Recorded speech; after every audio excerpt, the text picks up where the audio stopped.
We're going to wait just a little bit longer because we're ordering the pizzas. Just a little bit. It's going in the video. Yeah, I know. This place is like sometimes it can, like if you order, it can take like 2 hours. All right, we're rolling, so. Good to go? Can you clap again? Pizzas are ordered. We're ready to go. Already, let's talk about healthy nutrition. Yes. Yeah. How about? Yeah. All right. So Gommar's in town from WOD Science, coming all the way across the oceans. That one we're looking at? Oh, well, I'm sorry. This is complicated. Okay, that's the main camera. I know. Anyways. No, this is good. But we've done a bunch of testing this week. I guess the past 2 days. We've learned a bunch of stuff. We've done a bunch of debriefing, bunch of amazing takeaways. But yeah, Gommar, give a little bit of an introduction about your background that you're telling us about. Yeah, I'm Gomar. I'm the founder, let's say, of WOD Science. As most people know this from the internet and from Instagram and so on. I'm an exercise physiologist, meaning that I did exercise sciences, did my PhD in exercise physiology. We actually had a cool facility at my place in my university in Belgium. We had a room where you could put decrease the oxygen in that room, and then you can let's say simulate altitude. And we did a bunch of tests there with twins, with athletes as well, with students, to see how altitude affects your body, your muscles. Yeah, that twin study you were telling us about was crazy. Yeah, so we have twins, and then they go into the room at 4,000 meters. You can actually put them at 5,000 meters, so that's very, very high. Yeah. I don't know how much that is in feet, 15,000 feet, something like that.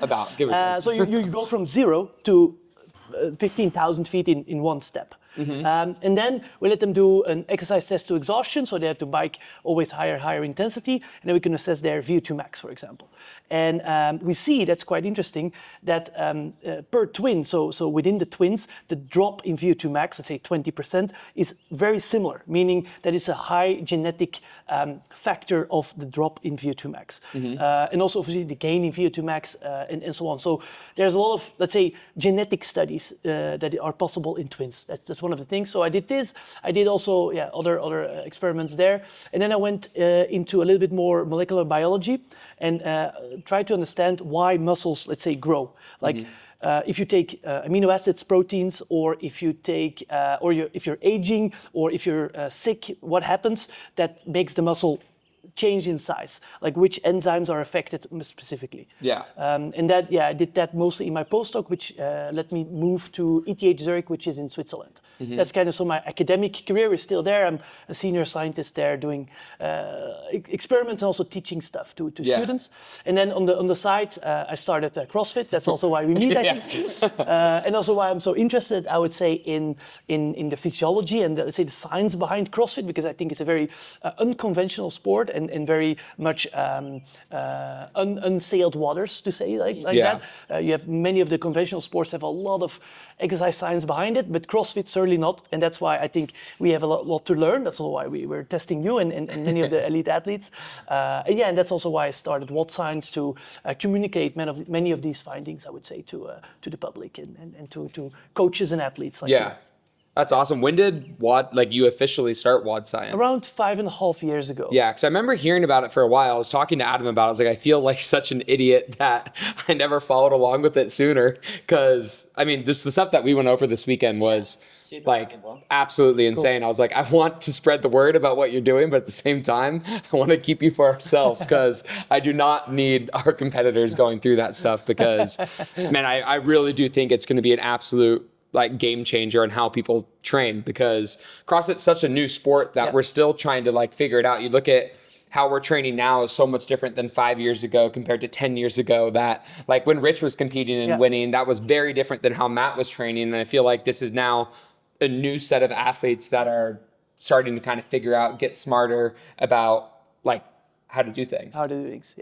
Yeah, I think it's a very good thing, and you see this also in other sports, right? Like still now in conventional sports, let's say like marathon, the records are still broken, right? Yeah. Like it's already 100 years. Let's say they're doing marathons, people are still breaking records, and it's because of genetics, let's say genetic pool, but also because of science, I would say, and just data and trying to understand why, if you do that, how you can become better. And in CrossFit, there's still a wide range that we can improve, and that's cool, I think, and that's something that we have to take as an opportunity, mostly. Yeah, I mean, I've noticed the like gap in information just from like doing more of like the endurance world recently and seeing how much data there is, like so much so that it's almost like overwhelming of like all of the different what I'm going to do now. Yeah. And then going over to CrossFit where it's sort of like, I mean, this is how we train because we've always done it this way versus like actually having like scientific data like backing it.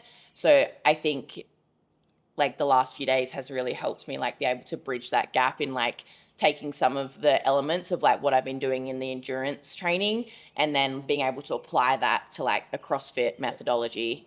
So I think that will be really cool and just elevate our training even more. Cause I mean, I've noticed massive fitness improvements with the endurance stuff. So I think why can't we apply that then to the way that we train in CrossFit?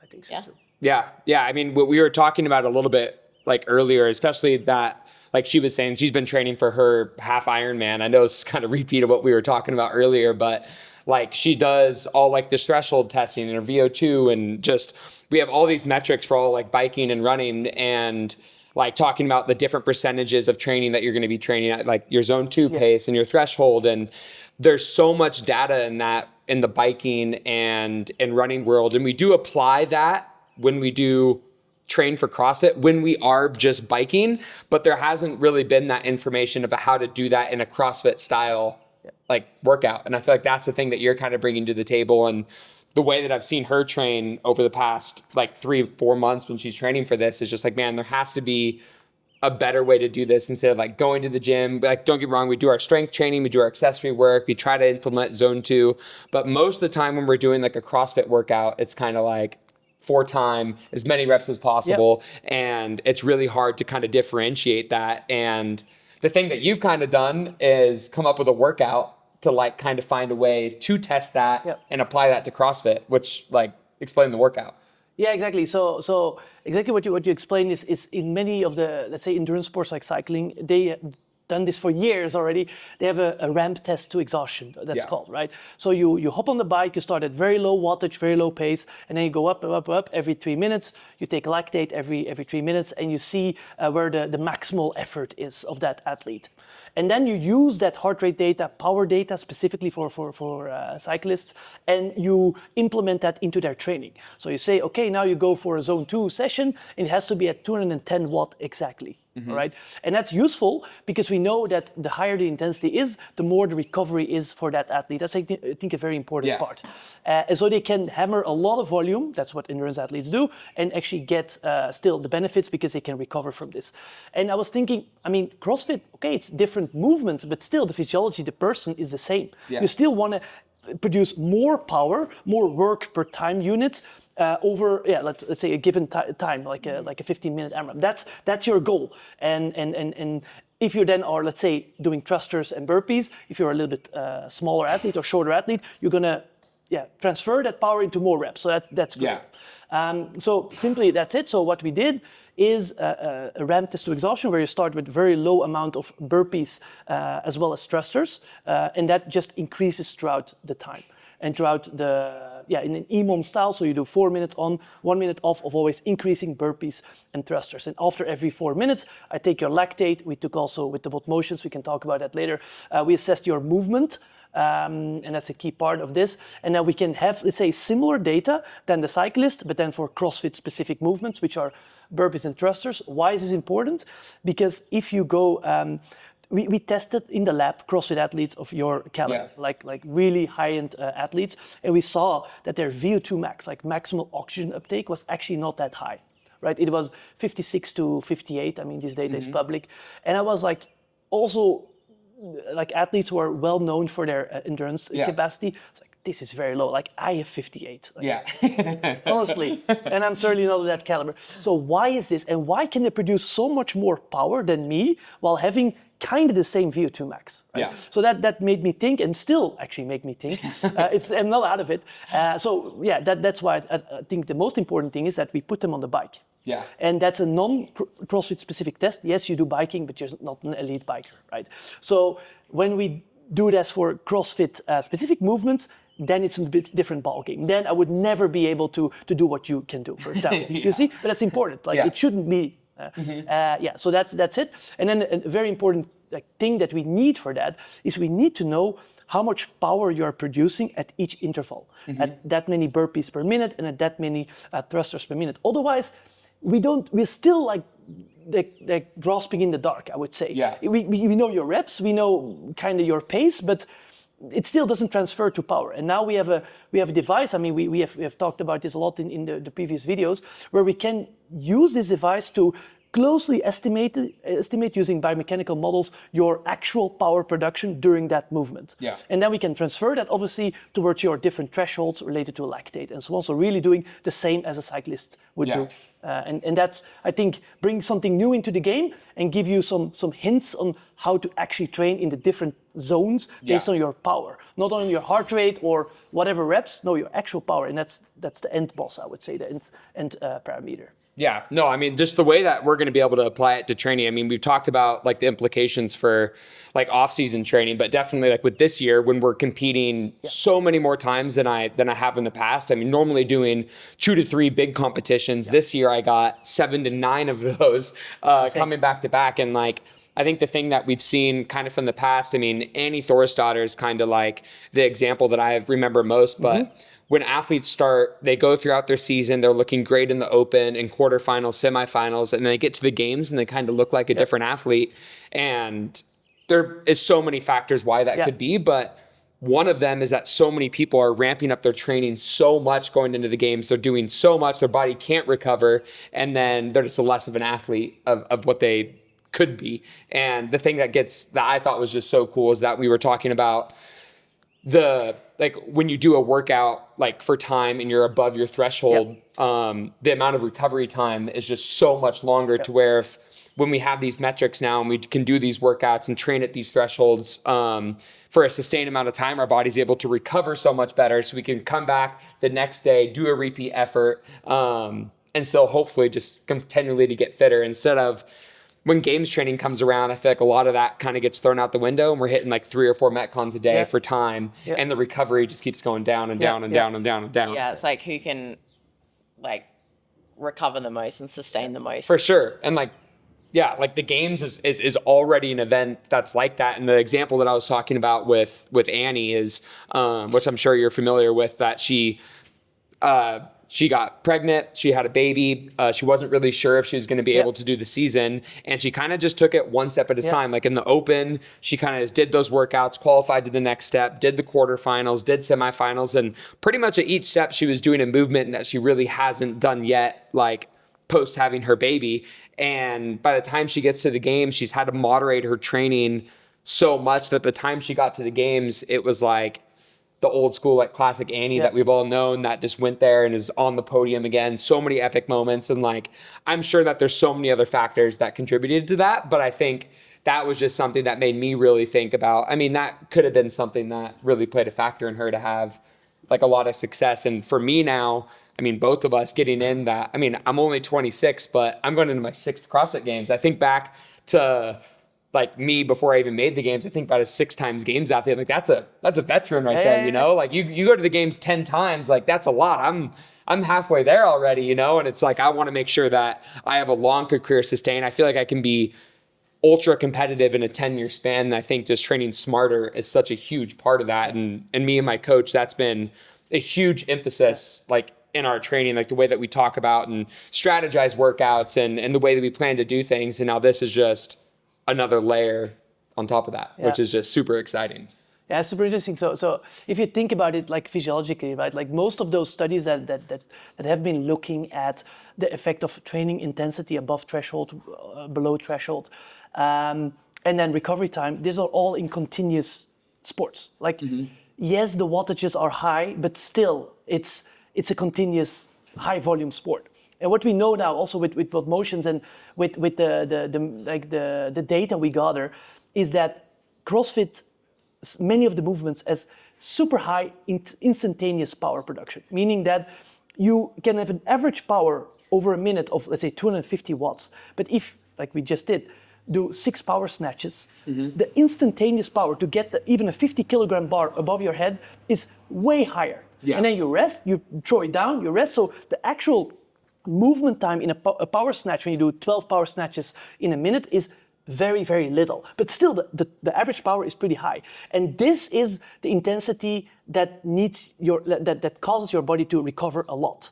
All right. So specifically CrossFit, because of the high intensity functional movements, is very prone to high intensity and hence a lot of recovery. Yeah. You see? So even though your average, like you're feeling it's fine, like you're not always breathing hard, your heart rate is maybe not always 180, it's still the instantaneous like muscle contractions are causing let's say, your body to recover very long. And you obviously are really good at handling this, but most average people likely don't need that much high intensity work. Yeah. Maybe 3 times per week.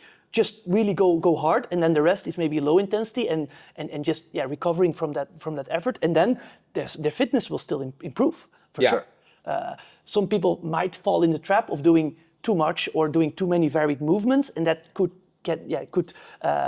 push them always into the high intensity zones for too long, because they think I have to do all the movements, otherwise I don't get better at CrossFit. Yeah. Right? But it's not always that. You can, for example, do a lot of skill work where you do some of the bar muscle ups and so on in a longer time frame, that you don't do it in a workout, but actually just like low heart rate, easy, not fatigued. That's maybe a better way than adding all that volume in high intensity, because it's just hard, and the body is only capable of recovering that much, I would say. And that's when injuries happen. And Yeah. The increasing load is what causes the injuries to happen. And although CrossFit is not a very injuries-prone sport, it's still obviously a factor. So you have to think about it. Yeah.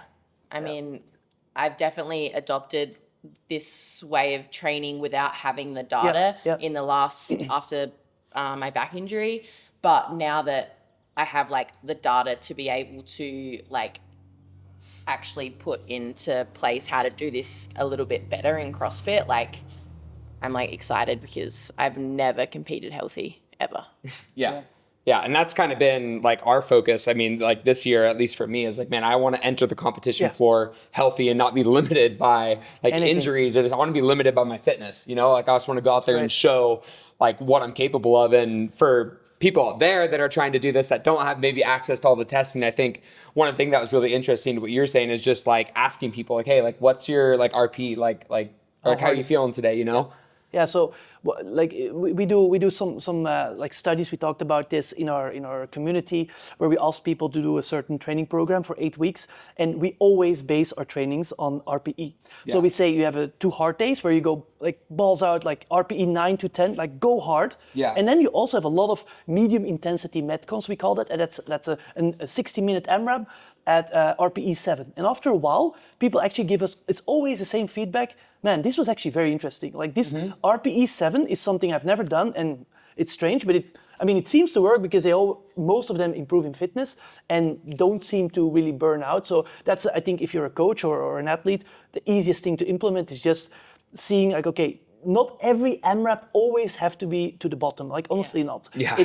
You can still get the volume in and still even do heavy weights, like heavy dumbbells and so on, but just take maybe 2 more breaths. Just like, you don't have to always go super hard against our friend. That's going to be hard for CrossFitters to hear. I know, but at the end of the day, like it, maybe not in the beginning you can go hard, but if you've done CrossFit for 6 years, I think you can recognize that it's probably true for longevity in the sport and so on. It's important. Like it's a stupid thing to say, but it's actually important, I would say.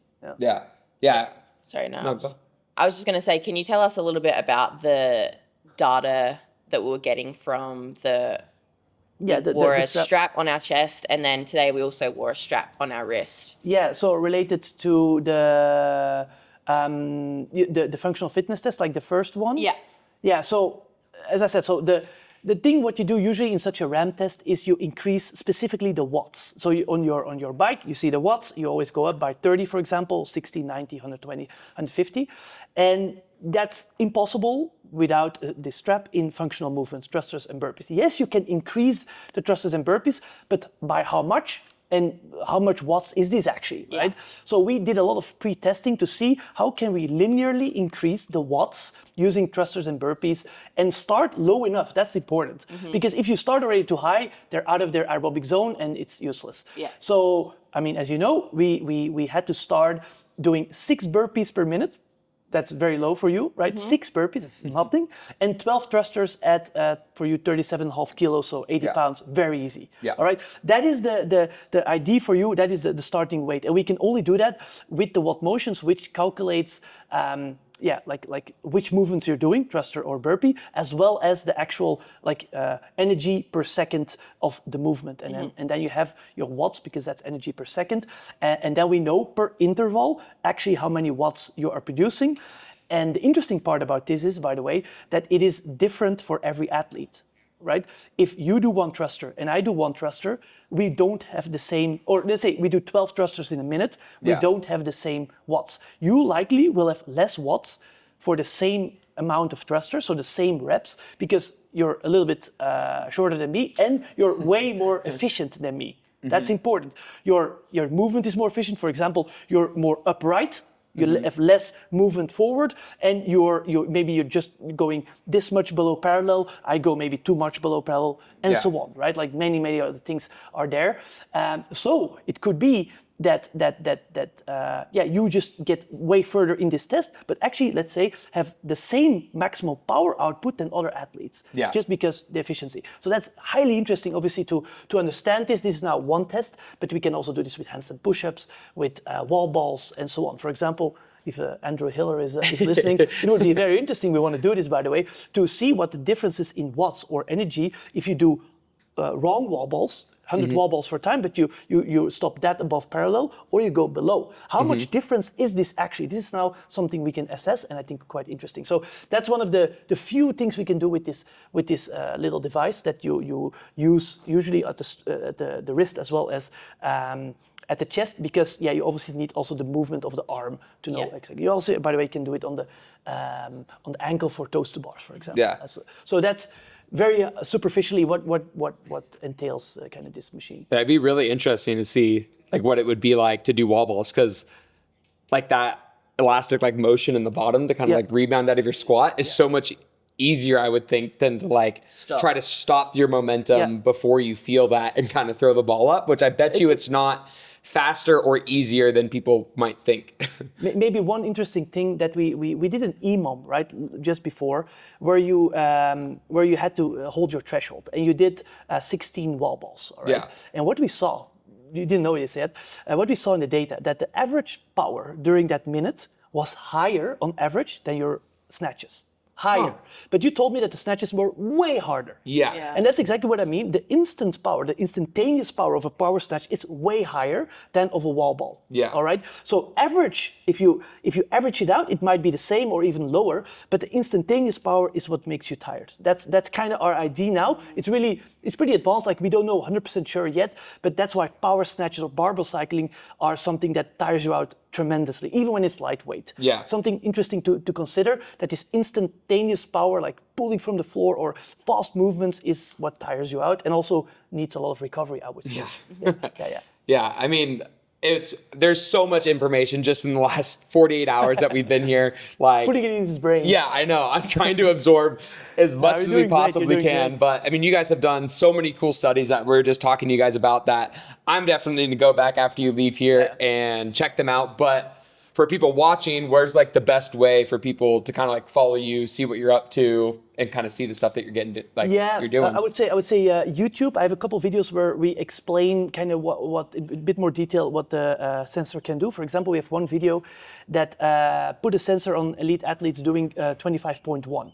So we really saw how their movement breakdown was, their cycling time of each movement, and the power production during that 25.1 workout. So that's I think YouTube, and then also Instagram. We post a lot of not always CrossFit specific, but also endurance or strength specific studies that are new, that we are thinking, me and Timo saying like, that's an interesting one, let's try to put that out together with the YouTube stuff. So YouTube, Instagram, WOD Science, I think is the easiest to Awesome. go. Yeah, Instagram, YouTube on WOD Science.